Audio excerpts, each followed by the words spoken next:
All right, this is gonna be an interesting one here for this Let's Talk. So we're gonna jump into a little news story that popped up, and yeah, it involves Star Wars. It involves the brand new BattleFront Classic Collection, developed by Aspire. And yeah, it's definitely it's got a few different layers of stuff to dive into and talk about here. So, anyways, let's jump into reading through the IGN article. Let's check out, see exactly what all the details are from what we can see with the articles here. So, Star Wars Battlefront modder finds further evidence Classic Collection used their mod despite Aspire promising it wouldn't. So a veteran Star Wars Battlefront modder has dug further into the recently released Classic Collection and uncovered more evidence that the controversial release used their mod despite a developer Aspire promising it wouldn't. So that's just like one part of this whole situation. Now, at the base level of all this stuff, 9 times out of 10, normally I am fully in support of modders in the gaming community. I think they do an awesome job. They do an epic, thing of just keeping games alive and well, way past the whole time of when game launches and all that stuff. And in some cases, including also one of the last Star Wars releases that we had that was a big budget title, which was the Jedi Force. What was it called there? The latest Star Wars Jedi game. It was helped out on PC by PC modders. So again, and I've seen so many awesome mods that have actually in that game. Also, I use a collection of mods to make alter colors and just make everything look really really cool. So when it comes to cosmetic mods in a game, I am all for it. I love seeing it, and yeah. But here's the problem with the modders themselves having a problem with a classic collection of this sort, which is technically remasters of the old Battlefront 1 and 2 games. They don't own Star Wars. They don't own the IP. They don't own the licenses for it and everything. So really, the modders ain't got much to say if their mods get used. You technically cannot sell any mods if it is using anything even baselining off from the original project files at all and everything. So whether they're using a texture file and upresing it, or they're using animations, whether they're using character models, or whatever the case may be, nobody owns all that stuff except for the company who owns the IP and the license rights and all that. So the original publisher of it, which is basically at this point it should be Disney, because I do believe Disney owns everything Star Wars, but I think it's something to do with LucasArts. Let's read into this a little bit more. So last month, IGN reported on concerns from the Star Wars Battlefront community sparked by the Classic Collection's debut trailer. So I actually have that opened up over here. Let's just read that really quickly. Aspire has insisted the release of Star Wars Battlefront Classic Collection does not include any code or content that is taken from uncredited sources, following IGN's report on concerns of modders sparked. So the full statement is: we'd like to thank the passionate Star Wars Battlefront community for bringing this to our attention when capturing placeholder footage for our announcement last fall. We mistakenly included content that is not in the product, and that mistake made it into the final cut. The upcoming release of Star Wars Battlefront Classic Collection does not include any code or content that is taken from uncredited sources. Well, in all honesty, though, if the modders are just, if they're taking the original textures and animations and all that stuff, then that is not uncredited sources, even if they were using the modders thing, because the modders are just kind of doing the job of upresing. It is technically still the publisher that owns the license. It's still their content, which is just, they just get the credit for it because they own it. Whether or not somebody else worked on upresing it and making it look really good. Again, if this was a case of something totally from scratch, absolutely, that somebody, went into like Blender and made a whole, like character mesh and model and everything and animated it using, I don't know, hand animations or some kind of a mocap system or something, then I would 100% say that the modders have every right to say that they made it because they made it from scratch and they're just putting it into the game engine. But the fact of the matter is I'm pretty sure a lot of these animations and everything were already like kind of they were cut content, I do believe. Let's read into it a little bit more, but if it is cut content and they just made that playable, then no, they don't. The modders have no ownership over it, and so therefore they don't get any credit on it. Even if they did make it work, it's still owned by somebody else. So let's see here. Which suggests the game used a mod that previously that brought a previously Xbox exclusive Battlefront 2 DLC to the PC original. Again, the modders did not make that; they just ported over the basically the files of it to make it run on the PC version. The original pandemic developed Battlefront 2 that launched in 2005 had a DLC pack exclusively to the original Xbox version that added 2 new heroes, Fit Kistrel and Asajj Ventress. Now, again, if these were made by a development studio that is owned by a publisher, then no, they don't have to credit anybody that's a modder that's just taking those files and bringing it over, because that is not the modder is not creating anything. They don't.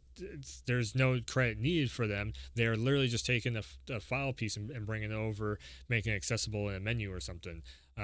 Yeah, so both Kittens had unique animations and moves no other characters had. Again, the characters had the animations and moves that no other characters had, but it's like cut content or DLC or something, then that's still made by the developers. The modders deserve no credit there just by bringing it over. In all honesty, I hate this. I really hate to say it again. Like I would love to be able to credit people's work, hard work, and dedication to something where it's due, but if you're literally just taking something from this ISO and bringing it over to another ISO to make it work in a PC version, then no, you're kind of almost porting DLC. That's just it's not.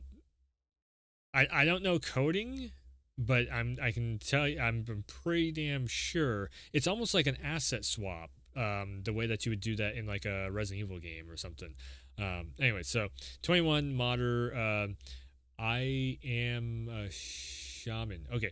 Brought the DLC to PC, reskinning, again, asset swap, 2 existing characters to look like Kit and, Star Wars names, in the mod, Asajj does not hold her unique link sabers, fiber cord linked twin red sabers, so it's like nunchucks, basically. And especially for her in the DLC in one hand, but instead wielded 2 separate lightsabers, one in each hand, like Isla does in the original game. Boy, again, Star Wars names, I don't know exactly. So similarly, Fit fights with Mundi. At the time, developers Aspyr insisted the release of Star Wars Battlefront Classic Collection does not include any code or content that is taken from the uncredited source. Okay, so here it is here. We're going to take a look at that in a second here. Telling I did mistakenly. Okay, so just the stuff that I had read before over here. I can actually delete. I can drop that tab. Seriously, Aspyr Media, I'm beginning to feel insulted. Okay, so let's actually look at in question of like exactly what is being shown here. All right, so we have an animation. Let's bring it to full screen here. So we have an animation, a lightsaber animation, and an animation of being able to shoot, it looks like. All right. Again, though, so this is just reskinning another character, and this was already in the game, or it was already made by the development studio that actually owns the license rights to it. Seriously, Aspyr Media, I'm beginning to feel insulted. Nintendo Switch launched with just straight up all my hero stuff from my mods. Same glitches and bugs. We've data mined it, and it's the exact same files. Just using the proper lightsaber attack animations as before patch. Well, you data mined the files to begin with to put it into the game, so they are just taking the same files as what like in all honesty, you're almost taken. They could almost get you for theft right there because you data mined something that was not supposed to be there. Or it was content was hidden in the code for a reason. To back up this claim, here's a screenshot of that bubble effect taken in 2020. It's hard to make out the video since it is in motion, but trust that is the same. Trust me that it's the same. Okay. I mean, sure, but it's still like you didn't fully make the animation. You just grabbed it and poured it over. So you still don't really actually have a case right here. Unfortunately. And now Battlefront modders have dug into. Let's bring back over here. So now Battlefront modders have dug into the Nintendo Switch version of the Classic Collection, which the further modified versions of my mods heroes before being replaced again in a patch. Aspire has yet to respond to IGN's request for comments. I actually managed to dump, archive, and data mine this version of the build. Can confirm some files are the same as my original mods, specifically regarding the hero's projectiles. Again, the mod is not actually something that you made, though. What's odd about this is that they're using the right animations, but the weapons data file, force bubble projectile, and player models are for both kits from PC mod. It seemed to value the fans pack. Well, that's some of the files were only modified in my mods slightly in order to work on PC, but still differ from the official models in some noticeable ways. The force bubble effect is completely direct projectile I had to create myself. Okay, well, this is the first time you're saying anything of something that you actually had to. The force bubble effect is completely different projectile I had to create myself. That is the first time that you said anything about anything that you've actually made yourself. Does this make it so you have to be absolutely credited in the credits? Not exactly. Because you're just adding to something that you weren't actually commissioned for to be put onto the project. And this is another thing too. If you're an artist that made something in a mod form and the studio took it, you're not part of the development team. You are part of the modding scene. That's two very different things. I've never had any issues with them using my mod, but now that they've responded by saying what they did, shipping these files in multiple versions of the game and not crediting the source is an issue, not because I demand credit, but just on the credibility of Aspire. How can fans trust a company which doesn't seem to value the fans' passion? Now you're just making it like yourself into the main character here. So it's almost kind of a bad thing on both sides. Like, it would be very cool to see in like the credits of some kind of like, thanks to the modding team that's kept the game alive all these years. That could be something that I could see, like maybe even patched into the credits, but at the same time, they are not entitled to. They don't need to. Would it be cool? Sure, but do they absolutely have to? No, because you are not contracted at all to be on the project, and they own the license rights again. So Honda heals the Star Wars Battlefront modders, including set out to fix the game. Spire has issued a statement addressing the bot's launch, saying it had experienced critical errors with its network infrastructure. That's right too. So that's a whole other issue where apparently matchmaking was not working either, which also just like totally screwed up the whole launch of the game. So that's a whole other issue that Aspire's also working on. You already know. So yeah, it's definitely, this is definitely something to learn from. I would say with the mining community, that's just because you spend a whole lot of time making stuff for a game, it does not mean that a company is going to either like what you're doing, or the company is not going to even recognize that you're doing it. But this is the reason why the mining community is, again, it's one of those things. It's really cool to have it there, but modders cannot get into this whole thing of like, well, I deserve credit for doing the thing. You don't own the product. You are simply just modifying stuff, and a lot of times, like they said in here, what they were doing was kind of just retexturing something that was already built by somebody else that was actually contracted to make the thing. So yeah. Am I mad at Aspire? Not really. I would say it's kind of a bad faith thing of just like, you know, it's like, come on, guys. You know, it's kind of just on that level of like, come on. Again, just a little line in the credits saying like, thanks to the modding community. Like, if PlayStation was to bring back SOCOM U.S. Navy SEALs, and as many years as people have been running private lobbies on that to keep anything of the game alive, or any game like that, you know, yeah, like or Capcom or Bethesda or something, you know, all these companies that have a giant modding scene on it. I would love to see, you know, thanks to the modders for keeping the game spirit alive or something, you know, over all these years.